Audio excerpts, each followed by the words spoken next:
Hello everyone, welcome to another video lecture of Mathematics Solution channel, and today we are going to discuss about Fourier integration.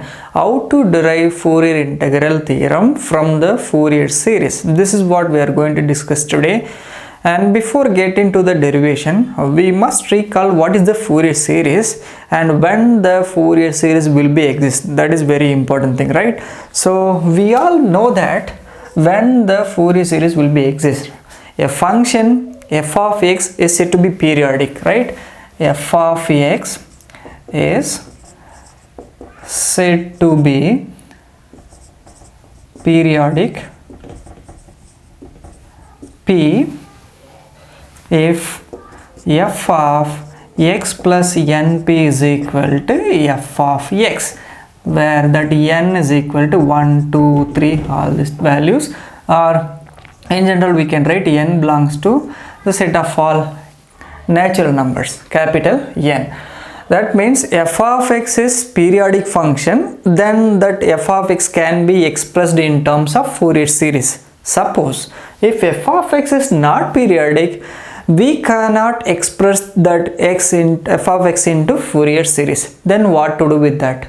We have some idea, or we have to do something. That idea is called Fourier integration.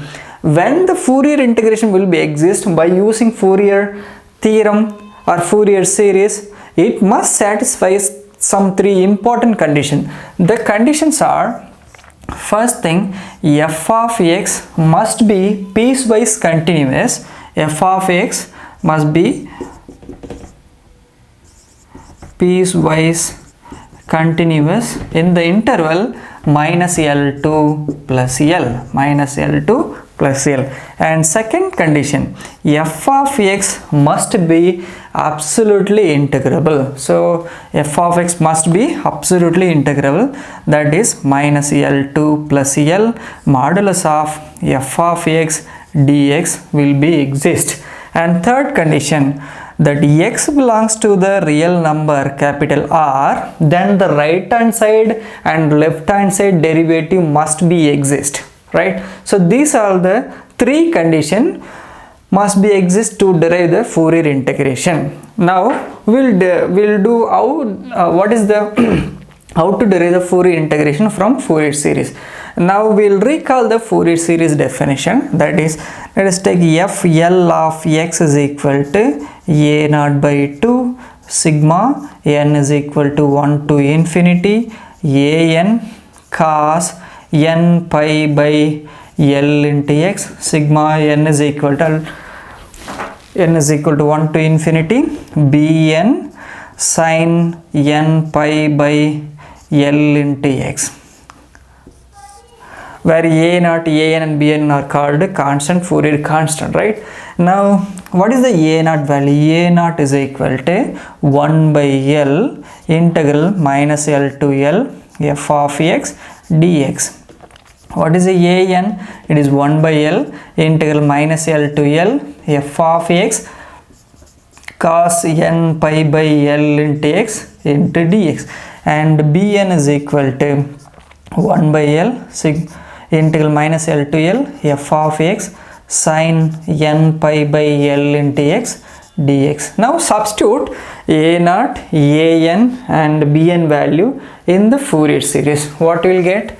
So f L of x is equal to 1 by 2L, correct? Because we have 2 here, 1 by 2L, then integral minus L2 plus L f of x into dx, sigma 1 by L, because 1 by L common in all the terms, and then sigma is also there, n is equal to 1 to infinity integral minus L to L f of x cos n pi by L into x dx. And then we have one more term, that is cos n pi by L into x, cos n pi by L into x, plus the rest of the value minus L to L f of x sin n pi by L into x dx into sin n pi by L into x. And now we have n pi by l, where n is set of natural number and that x is lies in the real line. So I'm going to take Wn is equal to n pi by l, right? And we know delta W is equal to Wn plus 1 minus Wn. If it is Wn plus 1, this n will become n plus 1 pi by l. Substitute here, you will get n plus 1 by l into pi minus n pi by l. And if you simplify, you will get pi by l, that value is delta W, or we can say delta omega also, right? And we need 1 by l value, so 1 by l is equal to, so this will become delta omega divided by pi, or delta W divided by pi. Now substitute these two values here, and the first term keep as it is, okay, and this will become 1 by 2l integral minus l to l and f of x dx plus, so in place of 1 by l we need to replace delta W divided by pi. So keep 1 by pi outside and bring delta W or delta omega inside here. Now this will become 1 by pi sigma n is equal to 1 to infinity.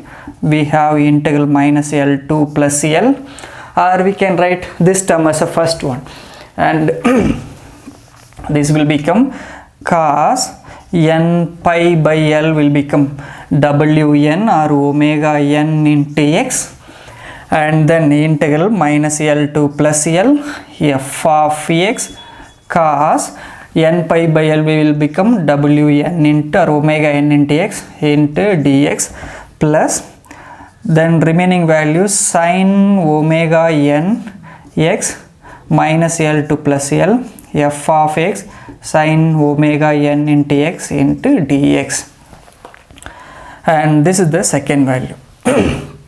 Now we all know that x, it is belongs to the real axis or real line, so x will take up to 0 to infinity. Therefore we have the limit here. I'm going to take L tends to infinity. What about 1 by L? So 1 by L obviously tends to 0, correct? And we have the left hand side FL of x, so this is also FL of x. We need to convert in terms of f of x, so that limit L tends to infinity, FL of x will become f of x. So substitute all these three values in the above expression, what you will get. And the most important thing I am going to use here is the Riemannian integral. Okay, so what is the Riemannian integral? I will tell you later. And before that, this summation value will be converted into the integration part, and Wn will become W and delta W will become dW, and I missed this term here, it is delta W. Okay, now substitute all this value here. You will get the first term 1 by L we have, right? So this term will become automatically 0 because 1 by L will become 0. So this 0 into enter value will become 0. Now 1 by pi by using the Riemannian integral, this will become 0 to infinity cos omega into x, right? Then integral minus infinity to plus infinity f of x cos omega x into dx into delta W will become dW, right? Plus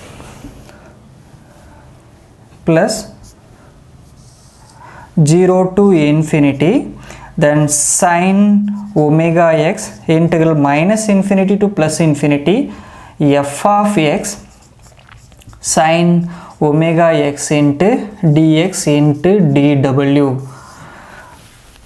So after substituting this, here we got this value, and now I am going to split this value here.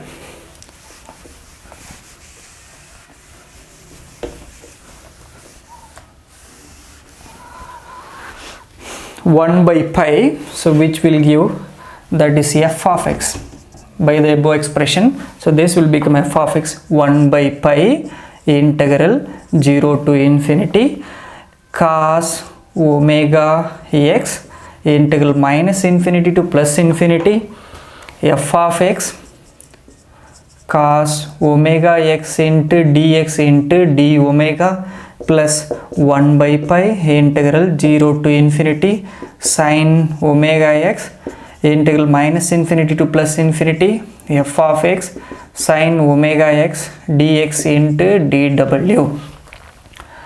And now I am going to consider this integration part as some other value. Let us take some a omega, and similarly this part is, let us take some b omega.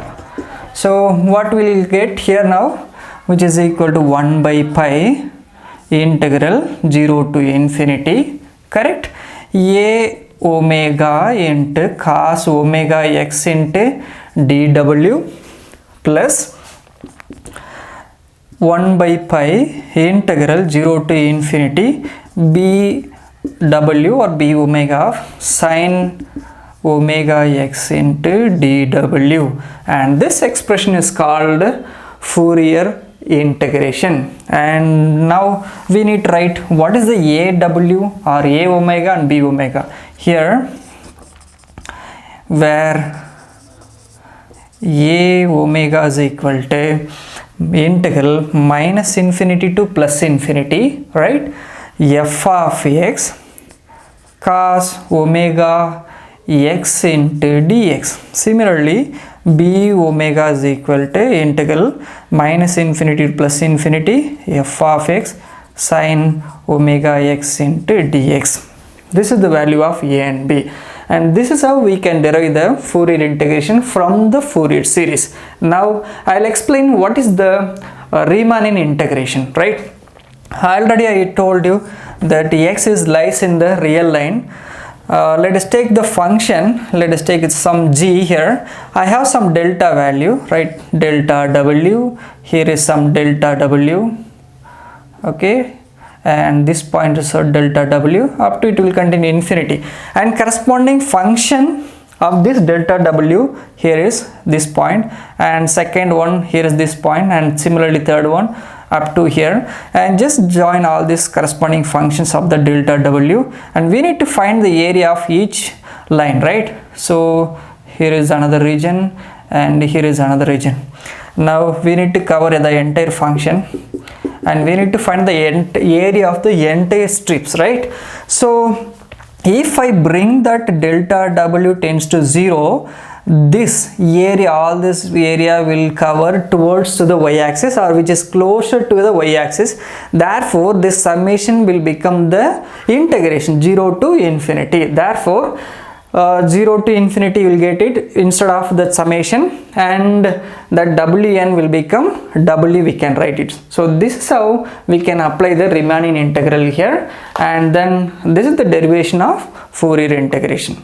And thanks for watching.